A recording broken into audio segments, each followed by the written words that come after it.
Bien, bonjour tout le monde. Je vais d'abord me présenter. Je suis Anne-Marie Nader. Je suis ergothérapeute et neuropsychologue et je suis professeure au département de psychologie à l'Université de Montréal et chercheur au CIUS du Nord de l'île de Montréal. Et ça me fait vraiment plaisir d'animer ce panel sur la santé mentale. On était bien contents comme équipe d'avoir un espace pour réfléchir à cette question si importante. Peut-être une petite mise en contexte avant de lancer la discussion. Effectivement, c'est une question importante. Encore, je pense qu'on va essayer ça parce que les gens, ils ont de la difficulté. Ça marche pas. Là, est-ce que c'est mieux? Bon, là, j'ai moins l'impression de voir mon écran de tout près. Est-ce que c'est mieux comme ça? Oui, OK.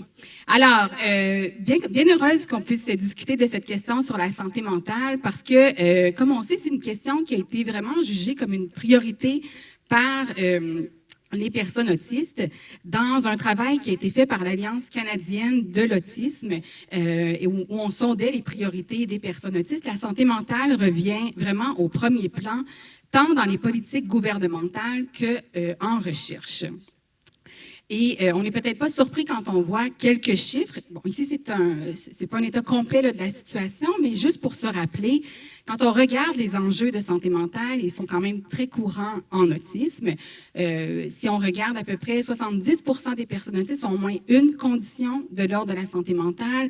Près de la moitié présentent 2 conditions ou plus, ce qui revient régulièrement, par exemple, la question des troubles anxieux, la dépression, et des choses qu'on discutait peut-être moins il y a à peine 10 ans, mais qui sont plus courantes maintenant dans les discussions cliniques et au niveau de la recherche, tout ce qui touche le trauma, donc les expériences traumatiques en autisme qui sont pas rares et qui parfois sont même induites par les services de santé eux-mêmes. Et sans oublier toutes les autres conditions neurodéveloppementales qui sont elles aussi courantes et qui colorent la réflexion qu'on doit avoir sur les services également. On pense au TDAH, par exemple, ou aux enjeux langagiers. Mais outre la question diagnostique, je pense que la discussion tout à l'heure s'est terminée un peu aussi en abordant certains de ces aspects. Quand on regarde, par exemple, chez les enfants et on sonde les proches des enfants, près de 70% d'entre eux, les proches vont juger qu'il y a des enjeux sur le plan affectif et ou du comportement qui méritent une attention clinique. Quand on regarde dans nos écoles, les élèves autistes se retrouvent comme étant le groupe d'élèves qui se retrouve le plus en bris de fonctionnement, donc avec une scolarisation soit à temps partiel ou des fois plus scolarisée du tout, avec un impact important pour les familles, et le risque de suicide qui est quand même plus important en autisme que dans la population générale.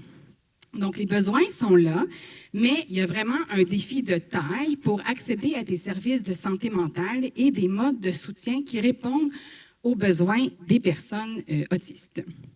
Dans un autre travail qui a été fait par l'Alliance canadienne de l'autisme, où on sondait cette fois les adultes autistes spécifiquement sur la question de la santé mentale, différents besoins sont ressortis. Par exemple, tout ce qui touche l'accès aux services, d'avoir des services beaucoup plus neuroaffirmatifs, d'avoir des services qui sont beaucoup plus près de la réalité du quotidien. Et quand on regarde les obstacles nommés par les personnes autistes pour accéder à ces services-là, bien, tout ce qui touche l'accès, la communication, donc d'avoir des modes de communication pluriels, le manque de compréhension de l'autisme dans les systèmes de soins et la question encore d'avoir des environnements de services de santé plus inclusifs.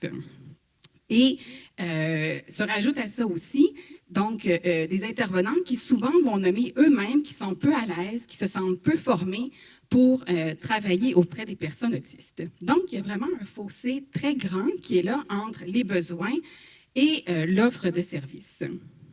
Donc, c'est un peu la question de notre panel aujourd'hui. Donc, comment on peut faire mieux pour mieux répondre aux besoins des personnes autistes en réfléchissant beaucoup plus sous un angle d'interaction de personnes-environnement où les réponses ne portent pas seulement sur les personnes autistes elles-mêmes, mais beaucoup dans cette interaction avec cette idée d'environnement plus inclusif, desquels émanent nos services de santé. et de l'aborder sous 2 angles aussi. Donc, la question de la santé mentale positive, donc où la santé mentale, c'est pas juste l'absence d'un trouble de santé mentale, mais comment on peut accompagner les gens à s'épanouir à la hauteur de leur potentiel, de leurs préférences, de leurs aspirations. Donc, on touche à des notions comme l'autodétermination, donc comment la personne peut faire des choix qui sont cohérents avec qui elle est aussi, et comment on peut utiliser beaucoup plus les forces aussi des personnes autistes dans les services qui sont offerts. Et toute la question de la santé mentale durable aussi, donc quelles actions on peut avoir qui ont une portée à plus long terme aussi, donc plutôt que d'être dans une optique très court terme où on éteint souvent des feux, comment on peut avoir des actions qui sont dans une visée au plus long cours. Donc, on tient compte de notions comme de trajectoire développementale aussi. On sait que les enjeux de santé mentale souvent émergent un peu plus à l'adolescence, dans la transition avec l'âge adulte.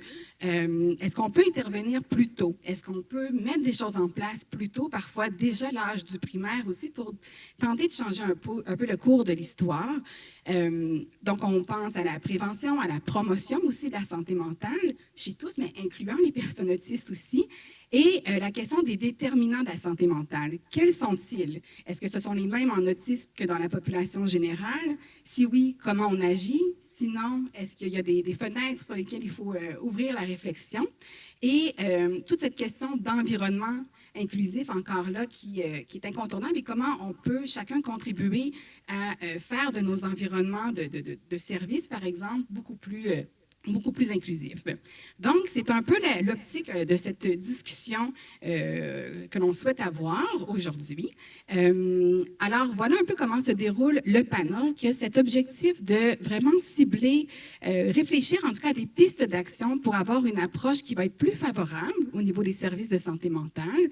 Le panel va se dérouler en 3 parties. Donc, d'abord, chacun des panélistes que je vais vous présenter dans quelques minutes, va pouvoir prendre la parole, se présenter, apporter un angle de réflexion autour de la question. Et ensuite, il y aura une modération, une discussion donc, entre les panélistes. J'ai quelques questions, mais on pourra bien sûr se relancer. Puis, on terminera aussi avec vos questions, vos réflexions. Donc, il y aura un temps aussi là, de questions à la toute fin. Donc, je vous présente nos panélistes. Nous avons d'abord Mme Véronique Richard, qui est psychologue, qui possède une vaste expérience clinique auprès des enfants et des adolescents, que ce soit en centre de réadaptation, en milieu scolaire ou en pratique privée. Et c'est intéressant parce qu'à travers sa pratique, elle accorde une place importante à la manière dont le jeune peut vraiment être actif pour voir comment lui peut améliorer sa qualité de vie, comment il peut prendre ce rôle actif-là aussi dans le cadre des interventions. Nous avons également Alexis Beauchamp-Châtel, qui travaille comme psychiatre au programme de psychiatrie neurodéveloppementale adulte du CIUS de l'Est de l'île de Montréal, donc où il fait des évaluations en autisme, mais il fait également du suivi auprès de personnes autistes avec ou sans déficience intellectuelle. Et il est également chercheur associé à l'Institut universitaire en santé mentale de Montréal et membre du CA de la Fondation Véro et Louis et Autisme sans limite. Et nous avons également Mathieu Giroux, qui est personne autiste, qui est co-chercheur sur différents projets de recherche, dont certains qui touchent spécifiquement à la question justement des systèmes de soins, des services qui sont offerts. Donc, ce sera intéressant. On va tester une autre option, parce que les gens, ils ont de la difficulté à... Là, est-ce que... Oui. Oh! Là, c'est mieux, je crois.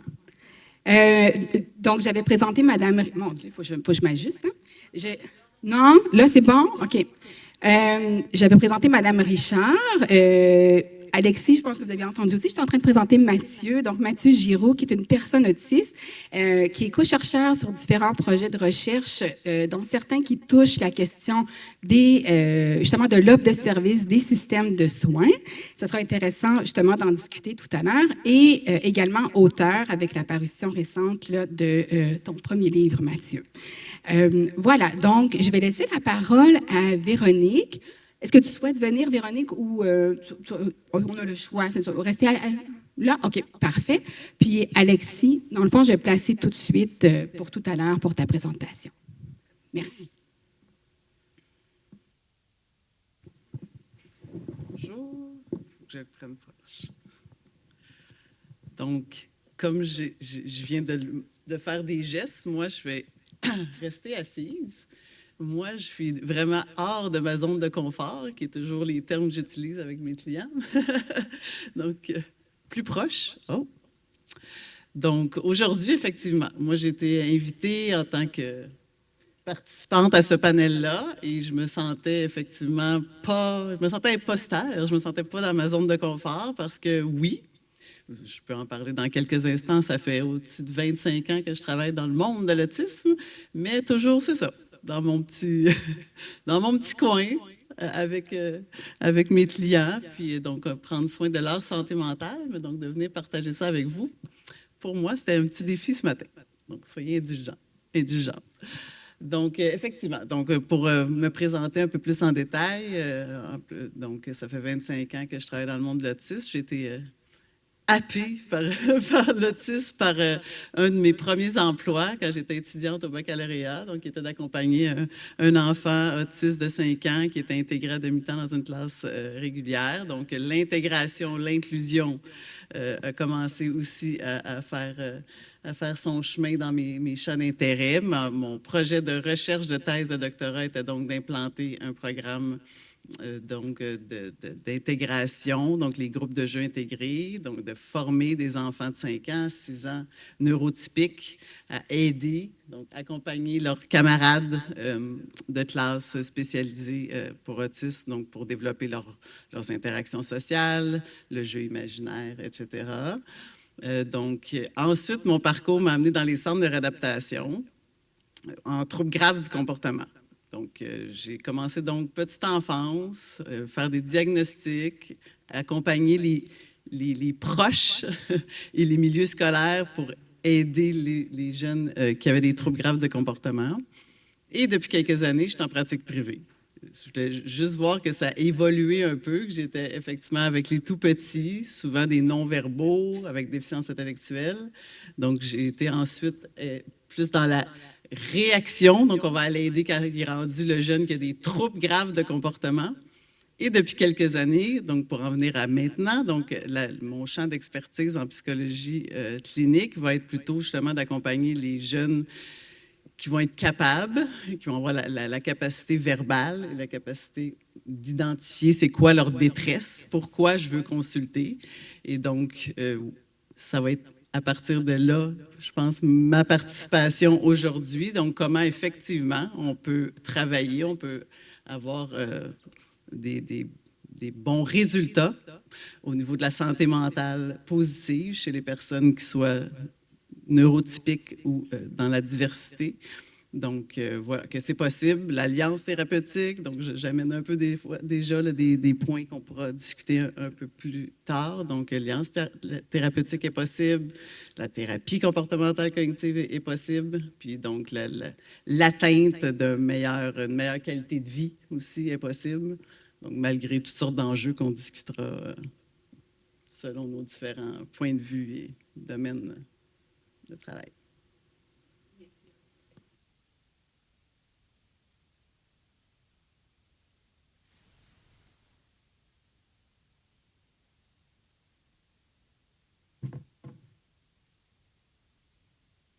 Fait que ça, c'est le meilleur micro, celui-là. OK, super, vous entendez partout? Parfait. Là, je vais commencer en m'excusant parce que mes PowerPoints sont terribles. Vraiment, là, dans mes capacités, là, vraiment, les PowerPoints, c'est... Vous allez subir mon PowerPoint. Peut-être si vous voyez des images, vous pouvez les regarder. Si c'est du texte, c'est plus des notes pour moi ou pour référence pour futur. Là. Vous allez pouvoir demander si vous voulez ma présentation après ça. J'ai des conflits d'intérêts. Je suis membre du conseil d'administration, comme ça a été mentionné, de la Fondation Véreux Louis, d'Autistes sans limite. Je suis aussi partenaire dans une start-up qui veut faire des applications numériques pour les personnes autistes. Mon parcours, moi, j'ai étudié à l'Université de Montréal. J'ai rencontré des personnes autistes à partir de 2011 à peu près, dans des stages. Puis, j'ai fait de la recherche avec Laurent Motron pendant ma résidence en psychiatrie. Puis, c'est dans ce contexte-là que j'ai commencé à travailler, puis que j'ai choisi de travailler exclusivement avec des personnes neurodivergentes. Puis, j'ai une position intéressante parce qu'à la fois, il y a des gens qui demandent des accommodements à notre clinique où on reçoit les gens, puis à la fois, moi, j'en demande à des collègues ou à d'autres parties du réseau de la santé entre autres, par rapport aux soins physiques. Par exemple, j'ai des patients qui ont besoin d'aller recevoir un scan ou un examen médical compliqué, invasif. Puis, je dois souvent demander à des collègues d'adapter leur pratique pour qu'on puisse recevoir des personnes, pour qu'ils puissent avoir leur examen, que ça se passe bien pour eux. Ça, je vais le passer vite parce que Anne-Marie l'a déjà présenté. C'est les chiffres un peu sur les difficultés de santé mentale en autisme. Mon approche particulière en psychiatrie, moi j'appelle ça la psychiatrie contextuelle. Je pensais que j'avais inventé ça, mais apparemment que finalement aux Pays-Bas, ils utilisaient déjà ça. Mais c'est pour dire que le contexte est souvent généralement plus important que les traitements spécifiques. Évidemment, ça dépend des conditions, ça dépend de plein de facteurs, là, mais souvent le contexte de vie de la personne est plus important que ce qu'on va donner comme très, très spécifique intervention. Les déterminants de la santé générale et mentale sont extrêmement importants. Puis reconnaître qu'une bonne santé mentale, bien, ça passe souvent par une qualité de vie, une bonne qualité de vie, plutôt que des soins hyper sophistiqués, ou en tout cas en premier avant de s'avancer vers des soins hyper spécialisés. Puis on a parlé un petit peu des déterminants, mais voilà les déterminants de la santé mentale globale. Donc évidemment, avoir un bon revenu, un emploi, des conditions de travail, avoir de l'éducation. Si on a vécu dans une bonne enfance sans trop de trauma, un environnement physique qui est supportant, un environnement social. Donc c'est tous des déterminants qui peuvent faire en sorte que quelqu'un va avoir une bonne santé mentale. Puis ça, ben, c'est une autre façon de le dire. Puis, ben, c'est très large. C'est autant au niveau proximal autour de la personne, mais ça implique aussi les milieux de vie, les systèmes autour de la personne, le système d'éducation, le système de la santé, la ville, les aménagements du territoire. Et ça va jusqu'à la politique, en fait, là, les déterminants.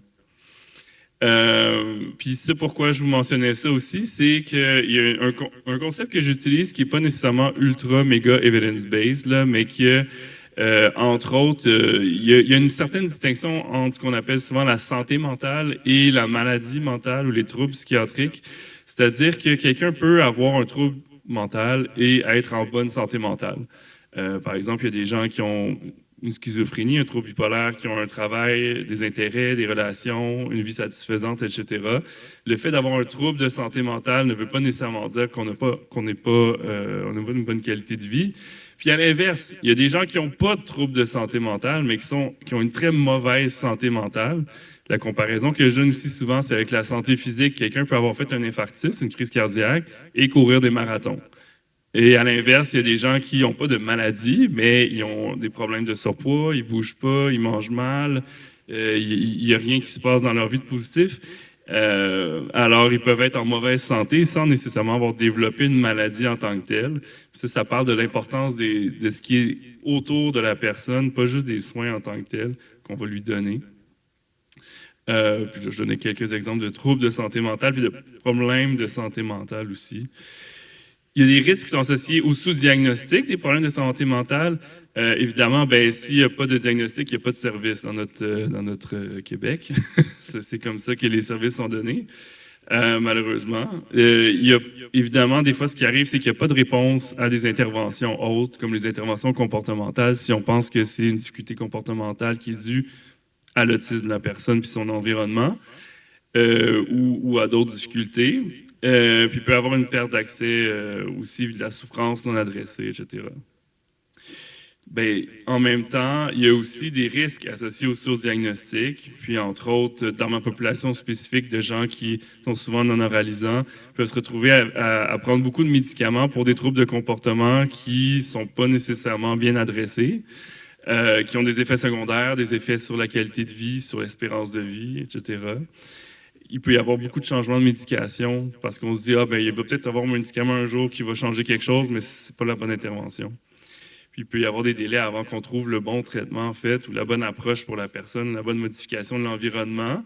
Puis, à l'inverse, il y a des gens qui peuvent perdre des services en réadaptation ou en autisme quand ils reçoivent un diagnostic de santé mentale, ce qui n'est pas supposé, mais ça arrive.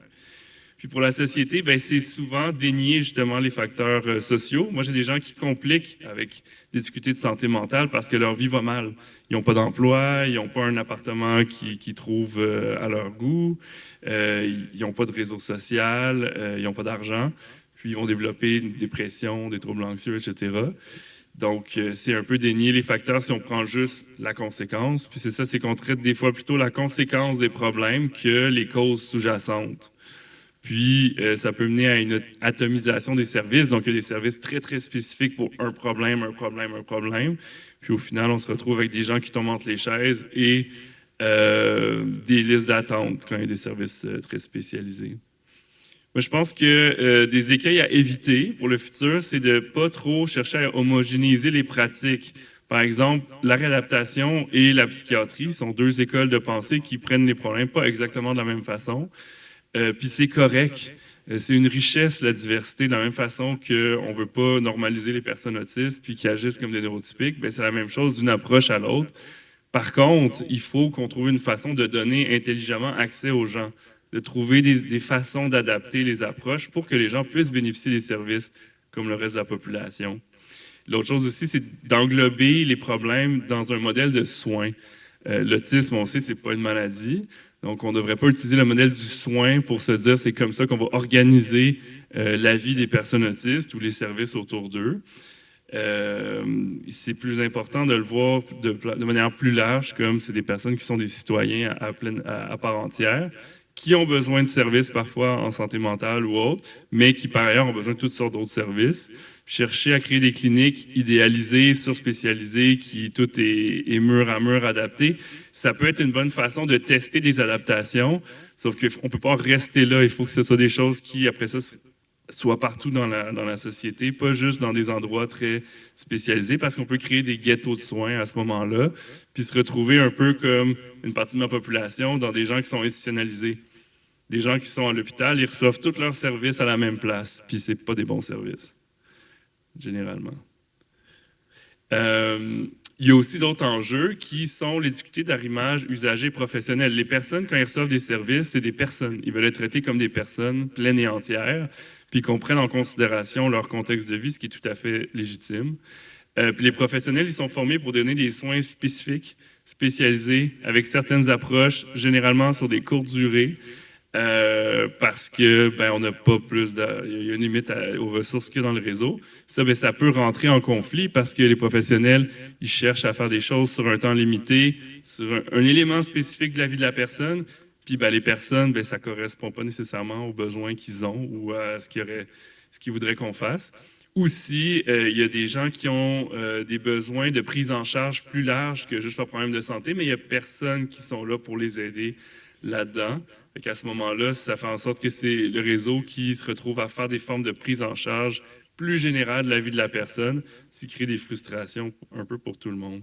Puis mes impressions pour un futur meilleur, je les ai pitchées un peu de manière désorganisée comme ça, mais entre autres, être plus tolérant, accueillant des personnes autistes, la différence dans les réseaux, ça donner droit à l'erreur réciproquement. Quand on s'adresse à la personne, quand on donne des soins ou quand la personne vient dans les soins puis qu'elle ne fit pas dans le moule, on devrait être plus tolérant pour ça. Il devrait y avoir une façon que les personnes autistes donnent leur feedback plus régulièrement puis les inclure dans la co-conception des soins aussi. Rendre aussi plus clair les objectifs et les limites des services. C'est pas toujours clair qu'est-ce qu'on fait, qu'est-ce qu'on fait pas. Pour les personnes qui rentrent dans les services de santé ou autres. Puis utiliser l'approche d'accessibilité universelle, l'inclusion universelle, plutôt que des services ségrégés, entre autres parce que, j'en ai déjà parlé avec Mathieu, entre autres, là, mais quand on adapte les services pour les personnes autistes, c'est pas juste les personnes autistes qui en bénéficient, c'est souvent un peu tout le monde. Si je prends un service comme l'urgence, c'est un endroit qui est terrible pour tout le monde. C'est particulièrement terrible pour les personnes autistes, c'est bruyant, ça sent pas bon, c'est désorganisé. Mais c'est pas juste les personnes autistes qui se sentent pas bien à l'urgence. Mais en mettant des accommodements pour les personnes autistes, on bénéficie un peu à tout le monde. Puis ça devient plus facile de faire passer les demandes d'accommodement dans les systèmes que si on y va à la pièce pour toutes les particularités de tout le monde. Augmenter les espaces d'interface entre les différents acteurs, entre la santé, le travail, les organismes sans but lucratif, les associations de personnes autistes de défense des droits. Puis penser en termes de, comme je l'ai dit tantôt, plus de vie citoyenne plutôt que de maladies ou de problèmes ou de handicap à corriger. Puis créer aussi des politiques d'inclusion avec reddition de comptes. C'est-à-dire que si un système n'est pas conscient qu'il devrait inclure des gens, il ne va pas considérer que c'est un problème qu'il ne soit pas inclus.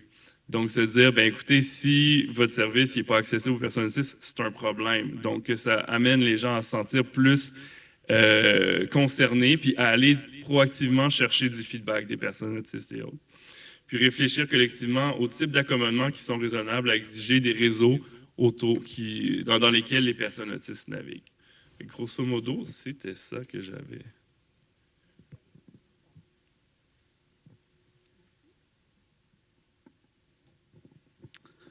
J'ai pas la chance d'avoir un titre pour résumer qui je suis ou ce que je fais, donc je dois prendre quelques instants pour faire une plus grande présentation. On l'a dit, je suis une personne autiste, mais considérée de niveau 2 au niveau du DSM, ce qui fait que concrètement, je suis considérée inapte à l'emploi. J'ai aussi plusieurs autres diagnostics de santé mentale, que ce soit anxiété, dépression, automutilation, troubles de stress post-traumatique et épisodes suicidaires. Donc, je suis directement un portrait des statistiques qu'on vous a présentées. Et aussi, je suis dans toute la question de la représentativité, étant membre de la communauté LGBTQ+, comme personne gender fluide et pansexuelle.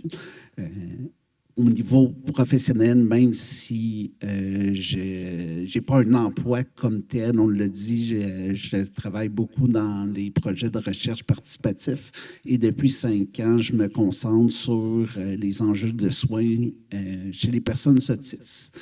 Et dans cette réflexion, on aborde énormément d'éléments pour favoriser un soin qu'on juge plus adapté selon différentes approches, dont l'approche neuroaffirmative. Mais on devrait peut-être se poser la question avant, c'est quoi un soin de qualité? Et bien beau dire qu'on offre des soins de qualité, mais est-ce qu'on sait exactement ça correspond à quoi? C'est quoi un soin de qualité? Et par rapport à ça, dans ma compréhension, il y a comme 4 catégories ou angles d'approche qu'on peut avoir par rapport aux soins. Il y a, je dirais, l'approche plus traditionnelle, médicale, de guérison. L'exemple classique, c'est le médicament pour tuer une bactérie. On élimine le problème ou le cancer. À l'opposé, on aurait la neuroaffirmation, la neurodiversité pour l'autisme qui extrait la situation du domaine médical et l'amène dans une perspective sociale, que ça fait partie du genre humain et on ne devrait plus avoir une approche de guérison, de traitement. Et entre les deux, il y aurait une approche, si on veut, de favoriser une diminution de la souffrance, pas nécessairement dans une perspective unique d'élimination, mais aussi dans une perspective de simplement favoriser un meilleur état chez la personne. Là, on peut penser aux soins palliatifs, par exemple, qui sont là, pas nécessairement dans un but de guérir complètement, mais de diminuer la souffrance que la personne va vivre. Et il y aurait ce que j'appellerais les soins un peu de rétablissement, soit l'amélioration de la qualité de la vie de la personne. Et là, elle peut se faire avec des interventions jugées médicales, mais c'est aussi l'ouverture à d'autres interventions qui sont en accompagnement, plus à un niveau psychosocial, comme par exemple l'appareil danse.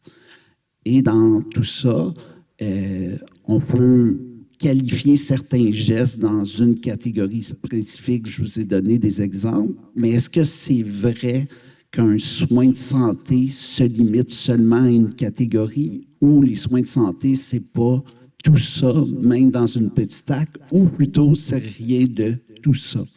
Et on peut se poser la question inverse, est-ce qu'un soin de mauvaise qualité correspond à un de ces éléments-là ou un soin de qualité correspond nécessairement à une de ces catégorisations-là? Et pour pousser ma réflexion un peu plus de côté pratique, j'utiliserai un exemple qu'on a dans l'actualité présentement. Je sais que ça peut être un sujet sensible pour certaines personnes. Mon but n'est pas de faire le débat éthique, mais on parle maintenant que l'aide médicale à mourir va être disponible pour les personnes en santé qui ont des enjeux de santé mentale. Et à mon sens, l'aide médicale à mourir est un geste de soins qui regroupe les 4 catégories que je vous ai nommées. Évidemment, quand on pense à la guérison, on peut le voir avec un médicament ou l'élimination, mais il y a aussi des guérisons, entre guillemets, qui sont préalables. On peut penser à tous les tests prénataux qu'on peut faire et qu'on va amener à l'avortement. C'est une forme de guérison dans une limite d'intervention selon nos connaissances et nos capacités. L'aide médicale à mourir, c'est aussi une avenue comme ça. On amène le corps à la mort pour éliminer la situation. C'est comme un choix ultime de guérison, mais c'est une perspective qu'on adopte. À l'inverse, socialement, c'est le droit à la vie que l'on promet avant même les choix médicaux, avant même les contraintes médicales des médecins qui est de protéger la vie. On reconnaît à la personne le droit ultime de décider de sa dignité, de son droit de vivre, mais aussi de ne pas vivre. Et c'est ce droit personnel garanti par nos chartes qui nous amène à reconnaître l'aide médicale à mourir comme une avenue possible de soins.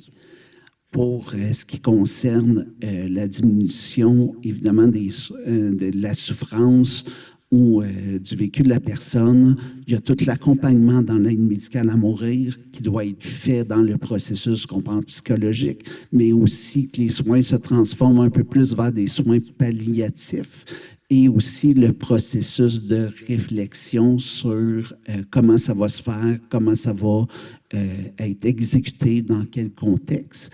Et si je vous amène sur le rétablissement, ça devient aussi un élément encadrant. On ne pense plus seulement médical, comment aider, comment fournir des meilleurs soins, mais comment favoriser une qualité de vie pour la personne dans les semaines, les jours qui restent avant l'exécution de la demande, même si c'est contradictoire à l'aide médicale qu'on pourrait offrir aux recommandations médicales. J'ai un exemple personnel d'une tante qui avait une maladie pulmonaire obstructive compulsive, qui a eu l'aide médicale à mourir et que le médecin l'encourageait à fumer. C'est assez contradictoire, fumer et une maladie pulmonaire au niveau médical, mais on était dans un aspect de rétablissement. C'était la seule chose qui lui offrait encore un peu de plaisir à tous les jours dans sa souffrance, dans sa douleur. Alors le médecin l'encourageait à fumer pour profiter d'une meilleure qualité de vie. Et dans tout ça, on peut arriver à se demander finalement, un soin de qualité, c'est quoi? Si on dit que c'est tout ça, mais en même temps que c'est juste un élément, qu'est-ce qu'on a comme définition? Qu'est-ce qu'on a comme réflexion? Je n'ai pas de définition, je n'ai pas de réponse à cette question-là. C'est beaucoup plus un enjeu, je dirais, philosophique de perception, mais je peux vous dire que ça existe. Je peux vous dire que ça existe parce que moi, il y a plus de 10 ans, je vivais un épisode suicidaire avec internement dans lequel je refusais les soins parce qu'on m'avait traumatisé dans mon vécu par rapport aux soins que j'avais reçus de façon assez violente. Et j'ai rencontré un professionnel en particulier, mais plusieurs autres depuis, qui m'ont illustré qu'on pouvait faire des soins différents, qu'on pouvait faire des soins acceptables et humains pour la personne. Et depuis 10 ans, je n'ai pas eu d'épisode suicidaire parce qu'on m'a offert des soins que je considérais de qualité. Ces soins-là rentrent dans quelle catégorie, je ne le sais pas. Ces soins-là rentrent-ils dans un global? Aucune idée. mais il y a des professionnels qui ont décidé d'évoluer, de travailler avec moi pour m'offrir un soin qui correspondait à mes besoins, mes attentes, et non à un enjeu intellectuel, philosophique, académique, administratif, qui était le diagnostic d'autisme, les diagnostics de santé mentale, les obligations de travail, et qui ont simplement voulu appliquer leur bon vouloir, que je pense que tous les professionnels de la santé ont, même ceux ayant échoué dans leurs activités de soins, soit de simplement vouloir améliorer ma qualité de vie et diminuer ma souffrance. Et ils l'ont fait dans une perspective humaine, bien avant de le faire dans une perspective théorique. Alors, la notion d'un soin de qualité était beaucoup plus une question sociologique qu'une question médicale. Et on devrait peut-être inclure beaucoup plus un côté humain dans cette réflexion-là, et même philosophique, si on veut réellement avoir une approche qui va favoriser un côté bénéfique pour toutes les situations de notre santé, qu'on soit autiste ou autre.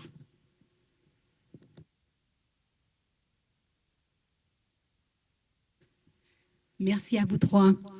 Bien, on lancerait la discussion.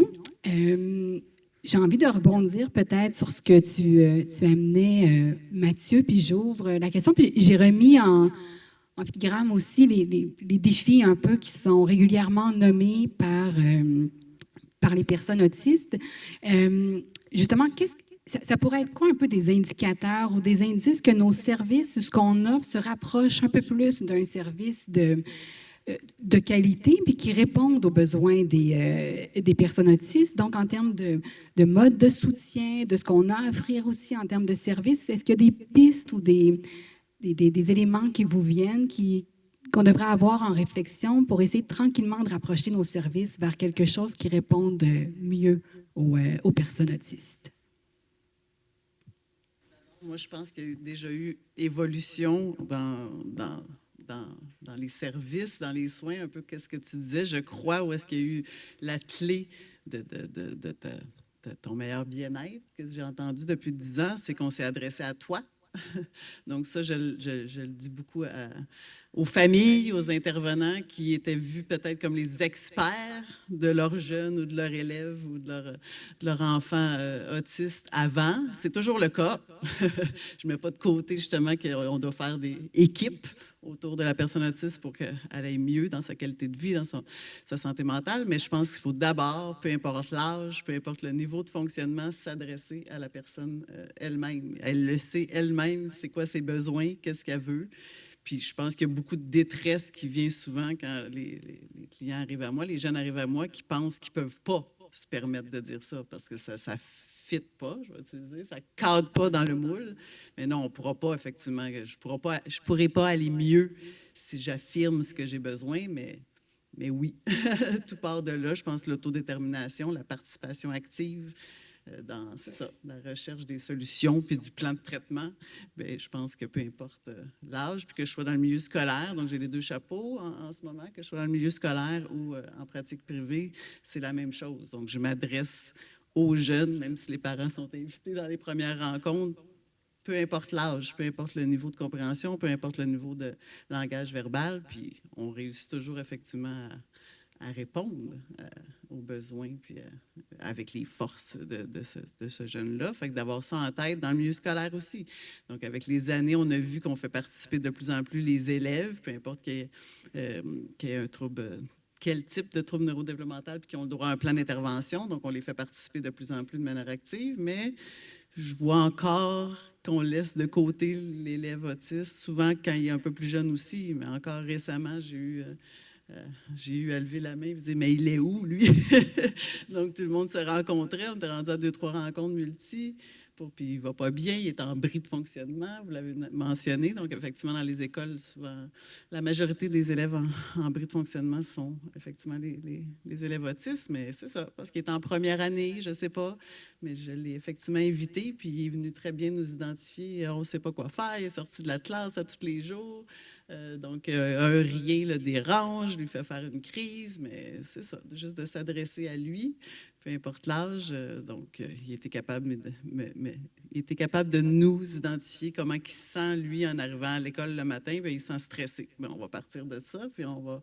Qu'est-ce qui serait, toi, les moyens que tu pourrais te sentir moins stressé quand tu arrives à l'école? Puis on est parti de ça, puis il va bien maintenant. Ça faisait 1 an et demi que l'équipe d'experts essayait de trouver les bons moyens pour lui, qui aille mieux, mais c'est ça. Ça, c'est des bons exemples.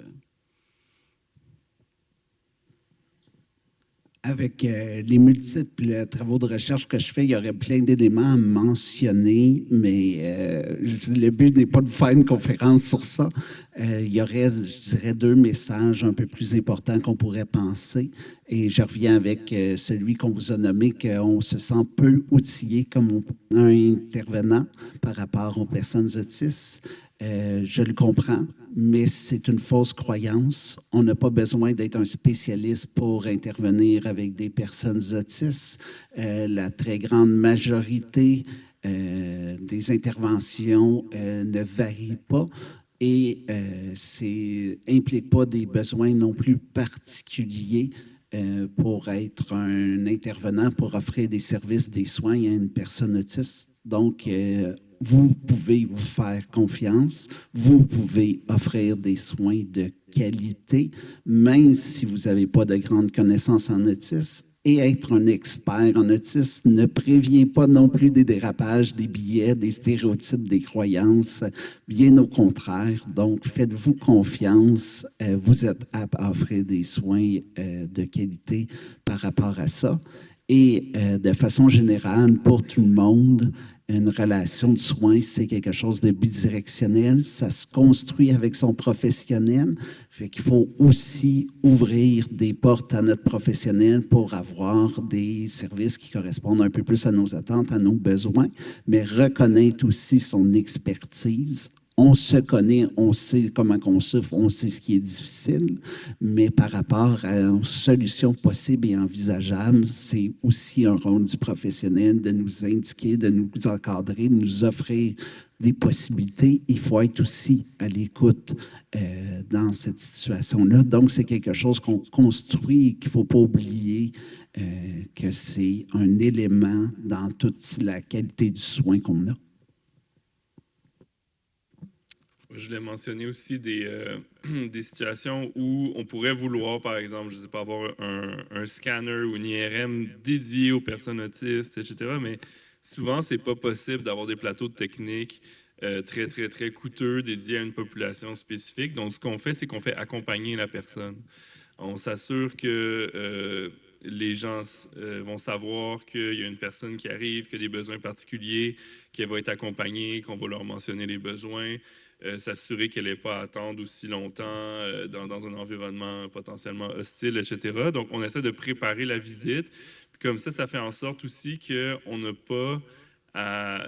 c'est moins compliqué pour les gens qui vont recevoir la personne autiste. Ça les rassure aussi. Puis ça fait en sorte qu'ils n'ont pas besoin de tout changer. En attendant qu'on améliore le contexte de travail. Mais ça nous pose la question aussi, comment ça se fait qu'on tolère que les gens attendent dans des salles d'attente terribles, juste parce qu'eux, ils ne vont pas faire de crise de colère. Dans le fond, est-ce qu'on ne devrait pas trouver une meilleure façon d'organiser les soins pour tout le monde aussi, de toute manière? C'est un peu ça la réflexion que j'ai toujours quand on a des événements comme ça, mais nous, on essaie vraiment que la personne autiste ait le même parcours de vie citoyenne que les autres personnes, le plus possible. Puis peut-être pour faire du pouce sur ce que vous nommez, qu'est-ce qui concrètement peut soutenir cette relation de partenariat avec la personne autiste, que ce soit dans différents contextes de services ou d'intervention? Est-ce qu'il y a des éléments qui vous viennent en tête, qui sont des éléments qui peuvent être clés, qui peuvent faire une différence pour soutenir ce partenariat qu'on peut établir avec la personne? Rapidement, les principaux éléments que nous, on a découverts dans nos recherches, c'est toute l'expérience sensorielle. On y pense évidemment pour l'hyper-liporéactivité, mais aussi toute l'entrioception qui affecte comment on perçoit, on donne de l'information par rapport à nos sensations, mais comment aussi c'est interprété par le professionnel. Il y a toute l'histoire du langage. Et là, quand je parle de langage, je parle des moyens qu'on utilise pour communiquer. Fait que ça englobe les situations de mutisme, les non-oralisants, mais ça englobe aussi les outils qu'on utilise, la forme qu'on utilise, par exemple, question ouverte, question fermée. Il y a toute la communication qui est plus au niveau de la relation, et là, il y a tout le concept de double empathie, que les difficultés sont mutuelles parce qu'on est différents. C'est pas juste la personne autiste qui a des difficultés à communiquer. C'est un contexte beaucoup plus large. On en a parlé, il y a le vécu traumatique qui doit être pris en ligne de compte dans certaines situations. Il y a aussi toute la prévisibilité, la planification. Et là, il faut faire attention de ne pas être dans un extrême ou un autre, c'est-à-dire que souvent, on pense qu'il faut être très précis, tout dire, tout expliquer aux personnes autistes. Certaines, c'est vrai, d'autres vont trouver ça très infantilisant. Alors, il faut savoir juger par rapport à ça, mais il faut aussi le planifier au niveau plus macro. Quand on parle de pré-rencontre, du processus administratif pour avoir accès avec la secrétaire qui communique, confirmer les rendez-vous, les tests à faire, les résultats, qui doit les avoir, la fin de rencontre, si la personne sait qu'est-ce qui l'attend, mais aussi dans la rencontre, comment on fait les tests, est-ce qu'on est obligé de faire physique avant de faire l'entrevue, on peut-tu faire l'entrevue? Donc, c'est beaucoup plus large. Il y a toute la notion aussi de consentement, que souvent on entend libre et éclairé quand la personne participe aux soins, mais est-ce que c'est toujours libre et éclairé si on lui dit, ben, tu n'as pas le choix de faire la prise de sang parce que sinon, j'ai pas de résultat, je ne peux pas t'aider? Et à l'inverse, est-ce que c'est possible qu'il y ait des actes qu'on prenne pour acquis comme consentis? Prendre la température. Est-ce que quelqu'un s'est déjà fait demander, c'est-tu correct que je te mette un thermomètre dans la bouche? Je pense pas, mais c'est un acte médical. Mais quand on pense à une personne autiste, par exemple, prendre la pression avec le brassard ou prendre une prise de sang, puis les vécus traumatiques, ça se pourrait qu'il faut aller un petit peu plus loin. Un peu comme on le voit dans d'autres spécialités, des gynécologues, je pense, c'est beaucoup plus prévenant sur cette notion-là d'acte médical, mais ce n'est pas parce qu'un acte est plus banal ou courant qu'il y a moins de risques. Et aussi, ne pas oublier que la relation thérapeutique, quand on est un professionnel, c'est quelque chose qui se construit dans le temps, qui est évolutif. Donc, ce n'est pas une checklist à faire et c'est fini après, mais aussi, c'est quand ça va mal, ben, ça se pourrait que ça aille bien, puis que ce n'est pas nécessairement juste de votre ressort si ça va mal. Et à l'inverse, pas parce que ça va bien qu'on ne peut pas être confronté à des situations qui vont amener une crise ou quoi que ce soit. Et finalement, souvent, on nous dit que ça prend du temps faire ça, qu'on n'a pas le temps. Eh bien, détrompez-vous. Nous, on a fait nos travaux avec des simulations. Et il y en a certaines qui dégénéraient beaucoup et d'autres qui allaient très bien. Et dans tous les cas, ça prenait 15 à 20 minutes. Donc, être en inclusion, en écoute, en accommodation, ça ne prend pas plus de temps. Ça vous demande de travailler différemment. Préférez-vous gérer des crises, des problèmes, du mutisme, des informations incomplètes ou offrir un soin qui est plus adapté? C'est le choix un peu que vous devez faire. Et là, je comprends, il y a des limites dans certains actes médicaux.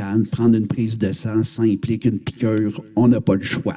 Bon, fait qu'il faut tout contextualiser, mais c'est les principaux éléments qu'on soulève pour offrir un lien thérapeutique qui est des soins de plus grande qualité et respectueux des personnes autistes. Véronique? Je trouve ça quand même intéressant de ce qui revient depuis tantôt, c'est qu'il faut trouver, donc une des pistes de solution, c'est de trouver un équilibre entre, oui, l'inclusion, oui, des approches universelles d'accessibilité des soins qui bénéficient à tous, mais d'ajuster, d'ajuster étape par étape, tout au long, effectivement, du suivi, tout au long de l'aide, du soutien qu'on apporte à la personne autiste, donc de s'ajuster. Entre autres, oui, on va utiliser les mêmes questionnements dans l'alliance thérapeutique ou dans est-ce que tu as un sentiment de sécurité, est-ce que tu es bien, est-ce qu'il y a des choses que tu aimerais qu'on modifie dans le local, au niveau sensoriel, dans ma façon de te parler, dans comment on s'assoit un et l'autre ensemble, dans le matériel que j'utilise. Donc, entre autres aussi dans l'approche cognitive comportementale, de qu'est-ce que tu ressens dans telle situation ou comme sensation, à quoi tu penses dans telle situation. J'ai jamais la même façon de travailler ça avec aucun client. Là, depuis 20 ans, ils m'apportent beaucoup de connaissances sur leur façon de réfléchir, leur façon de penser, que ce n'est pas avec des mots la plupart du temps, c'est avec des schémas, c'est avec des catégorisations. Donc, de s'adapter à ça, mais tout en ayant effectivement l'approche d'inclusion. Puis donc, voilà. Vas-y, Alexis. Je ne sais pas si j'ai tant de choses que je suis à rajouter, mais je pense que je voulais relancer l'idée de co-construction aussi là, avec Mathieu, là, que c'est quelque chose qui se co-construit parce qu'on ne sait pas tout le temps d'avance c'est quoi les accommodements que la personne a besoin. Puis elle ne sait pas tout le temps non plus c'est quoi le type de limite que le réseau a non plus. Donc, c'est quelque chose qui devient comme une entente. On essaie toujours de mettre la personne au centre, peu importe, de base, d'emblée. Des fois, c'est plus difficile, par exemple, les personnes non oralisantes, mais on essaie toujours de s'adresser à elles, d'avoir leur opinion, de s'adresser en premier aussi à la personne qui est devant nous avant de puis demander la permission, demander aux autres personnes, etc. C'est sûr qu'au niveau architectural aussi, essayer de faire une salle d'attente qui est apaisante, que les gens apprécient, qu'il y a des moyens de communication qui sont à la disposition de la personne. Mais ouais, c'est un peu les idées qui me viennent vite. Puis, si on réfléchissait à voir sur quoi on devrait tabler plus tôt. Là, on parle quand les services sont en place, mais on parlait de déterminants de la santé, on parlait de trajectoire dans le développement aussi. Est-ce que des idées qui vous viennent sur quoi on pourrait miser peut-être plus tôt en amont pour essayer de changer un peu le parcours, puis peut-être tenter d'éviter, en tout cas, de se retrouver des fois dans des situations peut-être plus problématiques. Déjà, on voit qu'il y a une nouvelle compétence, en tout cas un nouvel aspect dans le ministère de l'Éducation qui veut développer les compétences socio-émotionnelles chez tous, donc de manière universelle, chez tous les élèves, chez tous les enfants du Québec. Donc, je pense que ça va être dans cette approche-là, le plus tôt possible d'apprendre à se connaître. Moi, souvent, c'est là déjà une partie du soulagement dans la détresse des jeunes autistes qui viennent me voir. Donc, juste d'apprendre à se connaître. Oui, le diagnostic, mais aussi leurs forces, leurs défis et de pouvoir faire avec ça, donc avancer avec ça. Autre piste aussi, donc apprendre à se connaître, donc prévention, promotion des habiletés socio-émotionnelles, mais aussi de l'équipe, donc le multidisciplinaire, le multimodal autour de la prévention et la promotion de la santé mentale. C'est sûr que là, c'est peut-être utopique, mais donc dès le départ, quand il y a un diagnostic, de faire appel à la famille, faire appel aux CIS, faire appel donc aux spécialistes qui peuvent aider au niveau sensoriel, l'ergothérapeute, ça c'est sûr que si on peut pas attendre, bien, on verra. Donc là, vous avez le diagnostic, il va bien, il va à l'école, pas trop d'anxiété, on verra, rendu adolescence, exemple, mais d'y aller plus en amont, en prévention, même s'il n'y a pas de détresse à ce moment-là pour pouvoir prévenir en équipe.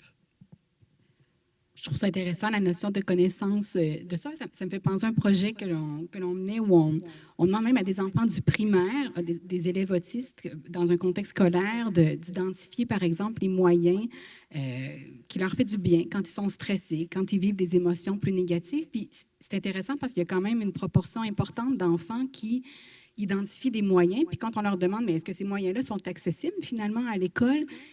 La réponse est non, finalement. Donc, il y a quand même encore un décalage où des fois, on a des idées préconçues de ce qui fait du bien aussi à une personne autiste sans même avoir sondé les enfants eux-mêmes. Puis, on a quand même des enfants assez jeunes du primaire qui sont déjà capables de nommer des choses qui qui eux, jugent qui correspond à leurs besoins. Donc, comment peut-être justement miser sur cette connaissance de soi-là, puis d'apprendre à se connaître, qui je suis, c'est quoi mes forces, c'est quoi mes zones, des fois de vulnérabilité, mais qu'est-ce qui est un levier suite à ça aussi? Ça, en tout cas, c'est peut-être des pistes intéressantes là.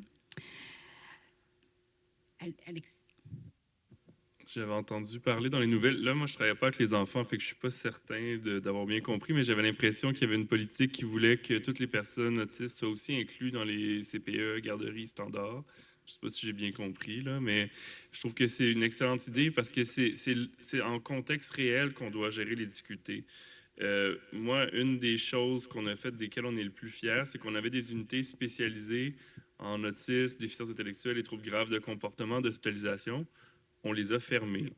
Pourquoi? Parce que quand les gens arrivaient à l'urgence avec des difficultés, qui avaient vécu où ils vivaient dans leur ressources d'hébergement ou autre, puis qu'on les changeait de contexte, ben, ils ne réagissaient pas de la même façon. Donc, une fois rendus à l'hôpital, des fois, il y en a qui allaient bien, des fois, il y en a qui allaient pire, des fois, il y en a qui allaient mieux quand on faisait quelque chose, mais l'intervention qu'on faisait ne marchait pas quand il retournait dans sa vie. Donc, c'est une des choses les plus importantes de faire les choses dans le contexte où on veut que la personne soit, où elle veut être elle-même. Donc ça, c'est un élément important là, puis qu'il y ait cet esprit graduellement de dire, ben c'est pas une personne autiste, elle devrait être avec nous. On devrait pas dire, ah ben là, ça devrait pas être notre problème d'avoir quelqu'un d'ultra spécialisé quelque part qui va savoir quoi faire. Ou ces gens-là ultra spécialisés, ou les équipes multi, comme on mentionnait, peuvent venir appuyer la personne, mais où elle est, dans son contexte, au lieu de créer des espaces artificiels où on retire les gens, comme un peu dans un petit labo, qu'on fait des affaires, puis après ça, on les remet dans une situation réelle. À mon sens, dans ma population, ça marche très, très mal de retirer les gens de leur contexte.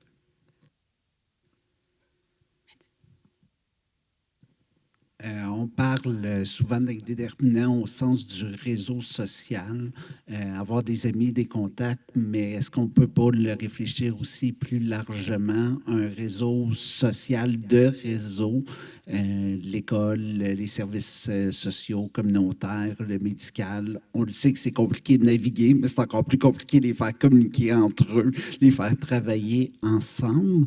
Et même plus largement, est-ce qu'on ne peut pas réfléchir plutôt que d'offrir une qualité de vie, d'offrir une vie citoyenne à quelqu'un? Et là, on va travailler aussi sur d'autres éléments qui favorisent sa qualité de vie quand on pense à l'emploi, qu'on pense à l'hébergement.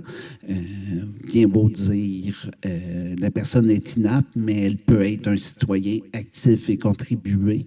Et là, comment qu'on fait ça, comment qu'on reconnaît ça, comment qu'on implique ça, dire, je suis un citoyen que tu reconnais, mais je te laisse dans la pauvreté et dans les enjeux économiques et autres d'habitation, est-ce que c'est réellement reconnaître un citoyen? Fait que c'est beaucoup plus dans une perspective, je pense, de favoriser la présence d'un citoyen actif avec différents éléments qu'on peut arriver à bonifier de façon préventive la santé d'une personne. Merci. On voulait garder les dernières minutes pour vos questions ou vos pistes de réflexion. Je pense, Martine, qu'il y avait, oui, des micros qui peuvent circuler avec notamment Martine. Alors, oui.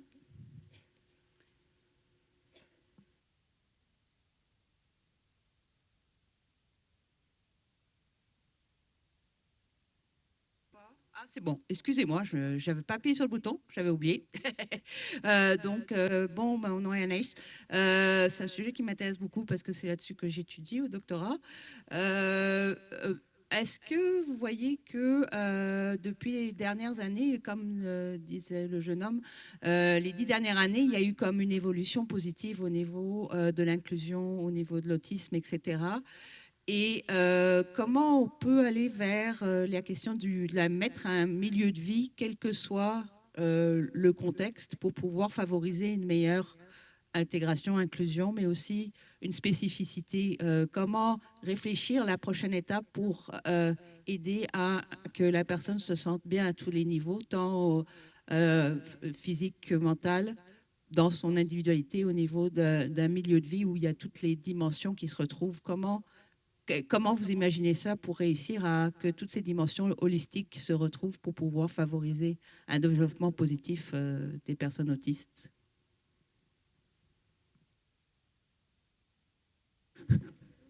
Je vais prendre la question. Mes collègues me font de la pression. Pour la première partie, l'évolution, depuis 10 ans, je pense que c'est assez marqué. Pour ceux qui ne le savent pas, c'est seulement en 2008 que les personnes autistes ont été considérées comme des êtres humains au Québec, selon les chartes. Avant, on était autre chose. On n'était pas des êtres humains au sens des chartes des droits et libertés. Moi, quand j'ai commencé mes implications, simplement prendre la parole comme participant, en spécifiant que j'étais autiste, on limitait ce droit-là de parole parce que j'étais autiste, fait que je savais pas de quoi j'allais parler. Aujourd'hui, ben, on voit la différence. Je suis un des conférenciers et je suis très actif à différents niveaux. Fait que oui, il y a eu une évolution. Comment qu'on peut favoriser une meilleure inclusion, une meilleure implication d'une personne autiste de son bien-être? Je reviens avec mon idée d'en faire un citoyen actif. Je pense que c'est aussi ce qu'on entendait dans le groupe qui était précédent à nous par les participants autistes, que ce soit Mathieu ou Georges, que dans le fond, l'implication, la reconnaissance comme citoyen, comme membre de la communauté, faisait que ça amenait un épanouissement. Et là, ça implique qu'il faut repenser, ou en tout cas qu'il faut avoir des modèles alternatifs que les principaux modèles. On n'éliminera pas le capitalisme et le besoin de rentabilité pour une entreprise, mais on peut contribuer sans être un salarié ou un travailleur rémunéré. Dans quel contexte, comment, où. Fait qu'il faut élargir nos façons d'avoir des citoyens actifs, à mon avis. Dans les dernières années, il y a de plus en plus de valorisation de ce qui est appelé le savoir expérientiel, en tout cas dans le réseau de la santé. Donc, il y a des personnes en santé mentale qui ont eu des difficultés de santé mentale, qui deviennent des pères aidants, des mentors de rétablissement, donc qui deviennent des intervenants, officiellement des intervenants qui participent aux équipes, qui rencontrent les personnes qui ont des difficultés, puis qui ont leur propre façon d'aborder les difficultés de la personne, puis les enjeux. Même chose en autisme. Maintenant, il y a un cours qui a été développé pour des personnes pères aidantes en autisme. Il commence à y avoir des personnes qui sortent des universités avec cette formation-là, puis qui vont pouvoir travailler dans des équipes, donc faire une forme de, non seulement un lien avec la personne, des fois ça aide beaucoup pour l'alliance thérapeutique aussi, mais de l'autre côté aussi se retourner vers l'équipe et dire il y a peut-être telle approche à laquelle on n'a pas pensé, il y a peut-être telle ou telle chose qu'on devrait faire pour mieux accueillir les personnes. Puis, pour ce qui est de l'hébergement, moi, ce que je vois, c'est que les gens qui ont peu de moyens sont souvent obligés de vivre avec beaucoup de promiscuité. Donc, les personnes que je suis, ceux qui ont plus une déficience intellectuelle, ils vont vivre souvent dans des ressources intermédiaires quand ils ne sont plus dans leur famille. Puis ça, ils vont souvent être 8-9 personnes. Souvent dans un duplex transformé en unifamilial ou dans un bungalow qui a été transformé en ressources pour accueillir ces gens-là. C'est beaucoup de gens. Imaginez-vous vivre avec 7 colocataires qui ne sont pas des membres de votre famille ou autres, qui ont toutes des particularités. Bien, souvent, il va y avoir des clashs entre les particularités de l'un et l'autre, ne serait-ce que de la densité de personnes qu'il y a. Fait qu'il y a quelque chose à réfléchir au niveau de l'hébergement. Puis en même temps, le problème, c'est que, comme on l'a vu, le gouvernement il avait des portes à 800 000 $. Là, je ne sais pas si vous avez entendu parler. Là. Il avait créé des maisons pour les personnes aînées, puis c'était 800 000 $ par personne quand il faisait la maison. Donc, il y a des enjeux aussi de coûts importants associés quand on met beaucoup de règles, beaucoup de choses spécifiques à faire. Donc, il y a comme un exercice de balance à faire. Mais c'est pour ça aussi que la question de faire de manière universelle les bâtiments, si on se donnait toujours la peine de faire les maisons d'une façon à ce que n'importe qui peut vivre dedans, peut-être que ça ferait baisser le coût individuellement de chacune de ces hébergements-là aussi.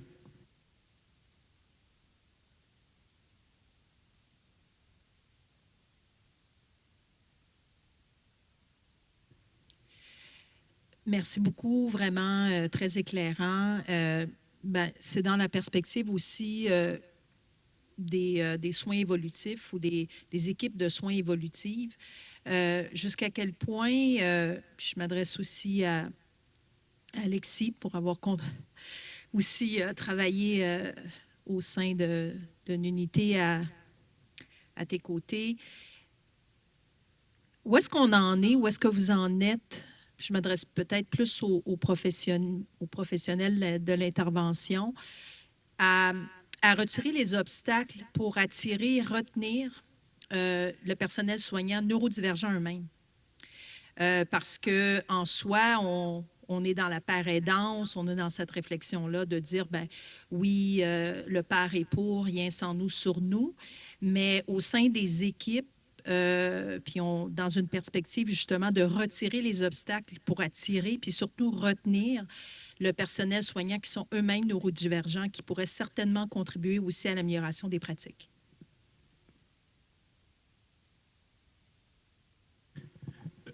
Je vais parler de mon expérience personnelle. Dans nos équipes, on a des personnes qui sont neurodivergentes. Puis leur expérience est très nuancée quand même parce que d'une certaine façon, des fois, il y a des accommodements qui demandent qui pourraient être relativement simples qui ne sont pas faits. Puis d'un autre côté, des fois, l'administration se censure de demander des choses en passant d'avance que la personne ne sera pas capable. Donc, il y a comme, ça joue un peu sur les deux tableaux de dire, c'est pas parce que je suis autiste que je suis pas capable de faire ça. Puis telle affaire que je demande, on me l'accorde pas. À quel point c'est flexible, je sais pas trop. Mais je sais que, par exemple, je plug Autisme sans limite, qui travaille à aider les employeurs à accueillir les personnes autistes, puis à développer ces réflexes-là de comment être plus accueillant. Je pense que c'est un work in progress. Là. Je pense pas que dans le réseau de la santé, on est particulièrement des pionniers pour l'instant. Des entreprises qui sont qui sont plus avancées sur cette question-là. Mais il y a des personnes neurodivergentes dans les équipes cliniques que je connais. Merci. Je pense qu'on va être obligé de s'arrêter là pour l'heure du dîner, mais je voulais vous remercier tous les trois. Ça a été une très belle discussion. Un grand merci.